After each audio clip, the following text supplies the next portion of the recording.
What is going on, my super sandwiches? Rhymestyle here, and today I bring you a late night video, or it might be middle of the day depending on where you live. But it's late for me. It's like literally 12 a.m. right now, but the news must go on or must be delivered the second it drops. And today's news comes directly from Siliconera in an interview that was done with Masayuki Hirano, the producer of Dragon Ball Xenoverse 2. Now, of course, if you want to read the interview for yourself, I will link it in the description below. But without further ado, let's talk about this brand new stuff that came out with this interview. The first question that was addressed is how the fight system is going to be different in Xenoverse 2 as opposed to the first game, Xenoverse 1.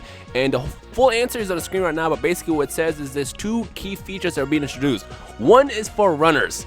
You guys know how I feel about runners. In this game, you will not be able to run around, lazily drift around, fly around, escape from enemy, and just basically let time run out. Because this time, we got the reverse dash, which allows you to basically to zone in your opponent and start comboing. Yes, folks, if you're the top person that runs in Xenoverse 1, well, you better learn a new tactic because you can't do that in the next game. Because if you try to do that, you will get your reverse dash assed or reverse dashed into a combo. You'll get destroyed essentially, so don't do that. The second feature that Hirano talked about is the new stamina break system, which basically allows you to break someone's stamina just like in the last game. You guys remember, if you're just about out of stamina, if you were to block a powerful attack, your stamina breaks, and then you're just kind of left wide open until that fills back up.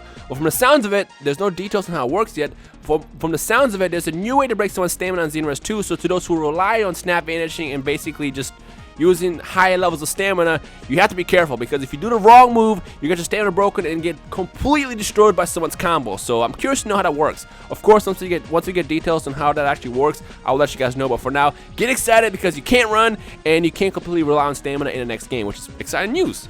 Now, the next question was actually very interesting, and that was due to the fact that they asked how do they listen to feedback from both the pros and the casual players for Dragon Ball games. Since Bandai Namco is a company that put out games like Tekken, which are more flashy and tech-based, how do they know which side of the fan base to grab information from? To which Hirano says they listen to both. I mean, obviously with Dragon Ball games, they've always aimed to kind of create a game that any casual can pick up and kind of learn to play.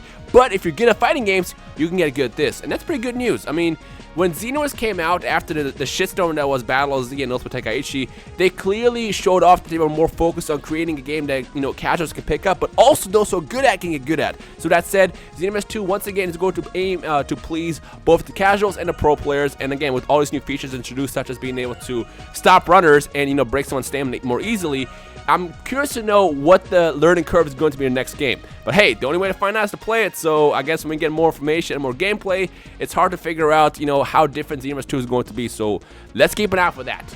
Now, the third question is very interesting, and I'm just going to read it out loud straight from the actual, screenshot. Again, if you want to read this for yourself, I will link in the description below. But it says, how are you going to enhance the character creator for Dragon Ball Xenoverse 2? To which Hirano says, we have more parts, costumes, and attacks. We're planning to make all of those. We're also planning new features when you're creating your avatar, but we can't go into details about that now. We don't have any plans to increase the number of races for Dragon Ball Xenoverse. There will be 5, but we're going into each race and expand the experience with each one. Now, a lot of you guys might freak out because a lot of you guys were expecting a new race such as androids or whatever, and if that ever happens down the line, it'll happen down the line. But for now, from what I heard, the plans that they actually have, for these races are pretty exciting. Again, I can't go into details myself yet, but once you guys actually find out, I'm guaranteed that you guys will be super hyped about it. So with that said, the question I want to ask you guys right now with no information, which race are you going to play as in Xenoverse 2 and why? Let me know your thoughts on that in the comment section below. The final question, it basically pertains to the bigger world, which is known as Kantan City. You guys remember, it was Toki Toki City in Xenoverse 1. Kantan City will feature a huge hub, 7 times the size of Toki Toki City, that will allow up to 300 players in one lobby.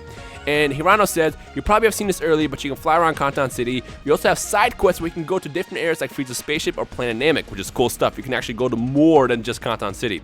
There's a teleportation system in Kantan City which lets players visit these other areas and see more of the Dragon Ball world, which I know a lot of you guys are excited about because free roaming and flying around the Dragon Ball world is exciting stuff. Players will be able to talk to other characters in these areas too. These new features we hope the fans will enjoy. Now, as I said before, Kantan City is going to be more than just what Toki Toki City was in Xenoverse 1. They plan on adding different modes and more ways for you players to have fun. And until I get more details, it's hard to kind of talk about what to experience here. But from what I saw, it looks pretty exciting. On top of that, I cannot wait to race around with my hoverboard as well as fly around and race my friends. So again, when we get more information about Kantan City, we'll let you guys know. But for now, I guess let the speculations begin and stuff like that. But yeah. Anyway, so new features, no new races, but expansion of races that we saw in the last game and all this exciting stuff. Let me know your thoughts on the most recent Dragon Ball Xenoverse 2 news in the comment section below, and we'll take them from there. As always, if I find out more information about this game, we'll let you guys know. And once again, if you want to read the article for yourself, I will link it in the description below. Ladies and gentlemen, if you're hyped for Dragon Ball Xenoverse 2, make sure to leave a like rating below, and any other questions, comments, and feedback, feel free to drop a comment. And I guess other than that, I hope you guys enjoy us today. My name is Rhymestyle, and I will see all you awesome Super Sandwiches in the comment section below. Peace.